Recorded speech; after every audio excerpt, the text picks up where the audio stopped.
Hai anak-anakku kelas 7. Bertemu lagi bersama Miss Ajeng dalam pembelajaran bahasa Indonesia. Anak-anakku, hari ini kita akan belajar materi baru dalam bab 2, cerita fantasi. Nah, kompetensi dasar yang kita pelajari ialah KD 3.3, mengidentifikasi unsur-unsur cerita fantasi yang dibaca atau didengar. Nah, anak-anak, apa yang ada di benak kalian ketika kalian melihat poster ini atau gambar ini? Harry Potter. Siapa yang suka nonton serial ini? Pernahkah kamu menonton film Harry Potter? Seru bukan? Seru sekali ya. Nah, film Harry Potter merupakan film imajiner yang tak akan kamu temukan dalam kehidupan nyata. Film tersebut merupakan hasil fantasi dari pengarangnya. Dengan gaya fantasinya, film tersebut sangat menghibur penonton. Karya yang lain berbentuk fantasi itu ada juga anak-anak, misalnya Legenda Putri Mandalika, Cerita Rakyat Cupak dan Gerantang, Fabel, dan masih banyak lagi cerita-cerita yang lain. Nah, kalau begitu, apa sih yang dimaksud dengan cerita fantasi? Teks cerita fantasi adalah teks cerita fiksi yang dapat memunculkan kejadian aneh atau supranatural yang tidak ditemukan dalam dunia nyata. Selain menghibur, teks cerita fantasi mengandung nilai moral yang dapat dijadikan pelajaran hidup. Dengan demikian, teks cerita fantasi bukan hanya sekedar khayal semata, melainkan merupakan karya sastra yang bernilai tinggi. Nah, ciri-ciri cerita fantasi yang pertama ialah mengangkat tema yang mengungkapkan hal-hal misterius, supranatural, dan kegaiban. Jadi, hal yang membedakan cerita fantasi dengan cerita-cerita yang lain. Kemudian yang kedua, tokoh pada cerita fantasi memiliki kesaktian dan atau mengalami hal aneh. Selanjutnya yang ketiga, menggunakan berbagai latar, bahkan bisa menggunakan latar waktu lintas zaman. Ciri yang keempat ialah ide cerita terbuka terhadap daya hayal penulis, tidak dibatasi oleh realitas atau kehidupan nyata. Baik anak-anak, kalau tadi kita sudah belajar tentang pengertian, kemudian tentang ciri-ciri cerita fantasi, kita akan belajar tentang jenis cerita fantasi. Nah, jenis cerita fantasi berdasarkan kesesuaiannya dalam kehidupan nyata dibedakan jadi dua kategori anak-anak. Yang pertama ialah fantasi total dan fantasi sebagian atau irisan. Pertama, kategori cerita fantasi total berisi fantasi pengarang terhadap objek atau tertentu. Pada cerita kategori ini, semua yang terdapat pada cerita tidak terjadi dalam dunia nyata. Misalnya, cerita fantasi Nagata itu total fantasi penulis. Jadi nama orang, nama objeknya, nama kota benar-benar rekaan dari pengarang. Selanjutnya, cerita fantasi irisan. Nah, kalau cerita fantasi irisan, ini adalah cerita fantasi yang mengungkapkan fantasi tetapi masih menggunakan nama-nama dalam kehidupan nyata. Bisa menggunakan nama tempat yang ada dalam dunia nyata atau peristiwa yang pernah terjadi pada dunia nyata.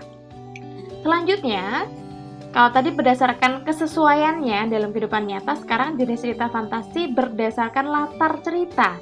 Dibedakan jadi dua kategori anak-anak, yaitu latar lintas waktu dan latar waktu sejaman. Nah, latar sejaman berarti latar yang digunakan satu masa. Bisa fantasi masa kini, bisa masa lampau, atau masa yang akan datang, atau futuristik. Nah, kalau latar lintas waktu berarti cerita fantasi menggunakan dua latar waktu yang berbeda. Misalnya, dalam cerita tersebut ada masa kini dengan zaman prasejarah. Atau ada juga masa kini dan 40 tahun mendatang. Jadi pokoknya ada dua latar. Nah, itu dinamakan latar lintas waktu. Sampai di sini paham ya anak-anak? Baik, selanjutnya kita akan belajar tentang unsur-unsur cerita fantasi. Unsur-unsur yang membentuk cerita fantasi itu apa saja? Yang pertama, ada tokoh. Tokoh adalah rekaan individu atau individu rekaan yang mengalami peristiwa atau berkelakuan memiliki sifat atau watak di dalam berbagai peristiwa dalam cerita. Nah, berdasarkan peranannya dalam cerita, tokoh itu dibedakan menjadi 3 anak-anak, yaitu ada tokoh utama, tokoh pembantu, dan figuran. Sedangkan berdasarkan wataknya, tokoh dibagi menjadi 3, yaitu tokoh protagonis, ini biasanya bersifat tokoh baik, tokoh antagonis atau tokoh jahat, dan tokoh tritagonis atau tokoh penengah. Nah, yang membedakan tokoh dalam cerita fantasi dan tokoh dalam cerita lain itu apa? Nah, yang membedakan ialah tokoh pada cerita fantasi itu mengalami hal aneh. Misalnya di sini bisa aja contohkan seperti kesaktian atau mengalami kemisteriusan, hal yang ajaib ya dalam tokoh Wiro Sableng. Nah, ada cerita tentang Wiro Sableng itu memiliki kesaktian kapak geni 212, memiliki kekuatan matahari dan dapat berjalan di atas air. Lalu ada juga tokoh yang mengalami hal ajaib seperti tokoh Harry pada film Spider-Man yang mengalami kejadian aneh digigit oleh laba-laba sehingga apa? Mengubah dirinya menjadi superhero yang kuat dan dapat mengeluarkan jaring laba-laba dari tangannya. Nah, itu adalah contoh dari tokoh dan penjelasan dari tokoh itu seperti apa. Selanjutnya tentang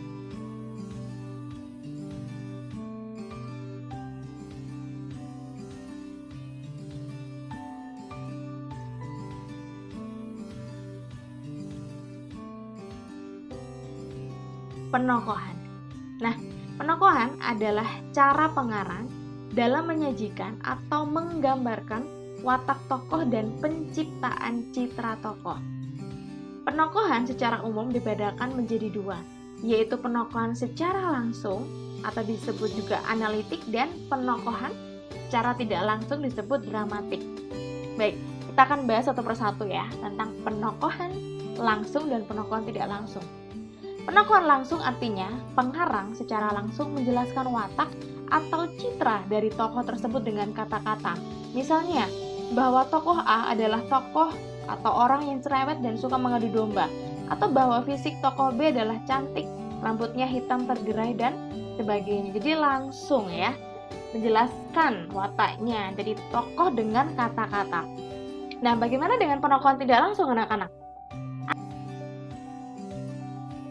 Artinya, penggambaran watak atau citra tokoh dilakukan secara tersamar. Pada penokohan jenis ini, pembaca bisa menyimpulkan watak seorang tokoh dari pikiran tokoh, kemudian dari dialog atau ucapan tokoh, tingkah laku atau tindakan tokoh, lingkungan sekitar tokoh, reaksi atau tanggapan dari tokoh lain, dan keadaan fisik tokoh. Selanjutnya, yaitu tema. Unsur yang ketiga ialah tema. Apa itu tema? Tema adalah permasalahan utama yang menjiwai seluruh cerita atau karangan. Tema dapat ditemukan dengan mengidentifikasi konflik yang terdapat dalam cerita tersebut. Nah, tema biasanya dirumuskan dalam kalimat atau pernyataan yang singkat dan padat. Misalnya, tema percintaan, kehidupan sosial, lingkungan hidup, agama, dan lain-lain. Selanjutnya, latar atau setting. Latar adalah segala keterangan mengenai waktu, ruang, dan suasana terjadinya lakukan atau peristiwa dalam cerita. Kalian pasti sudah tahu ya, latar itu terbagi menjadi 3, yaitu latar waktu, latar tempat, dan latar suasana. Baik anak-anak, selanjutnya misalnya yang akan memberikan materi tentang alur. Nah, alur adalah rangkaian atau jalinan antar peristiwa atau lakuan dalam cerita. Dalam sebuah cerita sebenarnya terdiri dari berbagai peristiwa yang memiliki hubungan sebab akibat. Nah, jenis-jenis alur dibedakan menjadi 3 anak-anak. Yang pertama ialah alur maju atau alur lurus. Artinya apa? Rangkaian peristiwanya bergerak maju dari awal ke akhir atau kronologis. Lalu, alur mundur atau alur flashback. Rangkaian peristiwanya bergerak mundur dari akhir ke awal atau setback. Dan yang ketiga, alur campuran, yaitu maju mundur. Artinya, rangkaian peristiwanya bergerak secara acak. Nah, anak-anak, ini adalah pola atau tahapan alur. Nah, di sini ya, ini bisa saja memberikan contoh alur maju. Jadi ada pengenalan tokohnya dulu dan latar. Kemudian ada pemunculan masalah atau konflik. Sini ada konflik, ada klimaks, kemudian ada konfliknya mereda, dan terakhir adalah penyelesaian. Seperti itu. Ini adalah pola tahapan alur. Baik anak-anakku, selanjutnya kita akan belajar tentang amanat. Amanat adalah pesan yang ingin disampaikan pengarang kepada pembaca. Amanat dalam cerita bisa berupa nasihat, anjuran, atau larangan untuk melakukan atau tidak melakukan sesuatu. Nah, yang jelas, amanat dalam sebuah cerita pasti bersifat positif. Misalnya, berbaktilah kepada orang tua. Janganlah kita senang berbohong. Setelah kita tadi belajar tentang 6 unsur cerita fantasi, nah, unsur yang ketujuh ialah sudut pandang. Sudut pandang adalah posisi pengarang dalam ceritanya. Bisa jadi ia menjadi tokoh dalam ceritanya tersebut atau pengarang berada di dalam cerita. Namun bisa juga dia hanya menjadi pencerita saja, artinya pengarang berada di luar cerita. Nah, sudut pandang dibagi menjadi 2, yaitu yang pertama, sudut pandang orang pertama. Nah, sudut pandang orang pertama dibedakan menjadi 2, yaitu sudut pandang orang pertama pelaku utama dan sudut pandang orang pertama pelaku sampingan. Yang kedua adalah sudut pandang orang ketiga. Sudut pandang orang ketiga serba tahu dan sudut pandang orang ketiga sebagai pengamat. Mari kita lihat penjelasan satu persatu tentang sudut pandang. Sudut pandang orang pertama. Nah, pada sudut pandang orang pertama, posisi pengarang berada di dalam cerita. Ia terlibat dalam cerita dan menjadi salah satu tokoh dalam cerita, bisa tokoh utama atau tokoh pembantu. Salah satu ciri sudut pandang orang pertama adalah penggunaan kata ganti aku dalam cerita. Oleh karena itu, sudut pandang orang pertama sering disebut juga sudut pandang akuan. Diingat-ingat ya anak-anak. Nah, sudut pandang orang pertama ini terbagi lagi menjadi 2, yaitu sudut pandang orang pertama pelaku utama. Tokoh aku menjadi tokoh utama dalam cerita, dan sudut pandang orang pertama pelaku sampingan.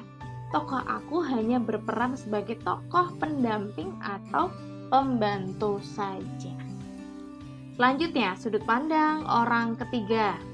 Pada sudut pandang orang ketiga, pengarang berada di luar cerita. Artinya, dia tidak terlibat dalam cerita. Pengarang berposisi tak ubahnya seperti dalang atau pencerita saja. Ciri utama sudut pandang orang ketiga adalah penggunaan kata ganti dia atau nama-nama tokoh. Oleh sebab itu, sudut pandang ini disebut pula sudut pandang diaan. Ini untuk memudahkan kalian. Kalau tadi sudut pandang orang pertama, sudut pandang akuan. Kalau sudut pandang orang ketiga, disebut sudut pandang diaan. Ya, baik. Sudut pandang orang ketiga terbagi menjadi 2, yaitu sudut pandang orang ketiga serba tahu. Jadi pengarang itu mengetahui segala tingkah laku, perilaku, keadaan lahir dan batin tokoh cerita.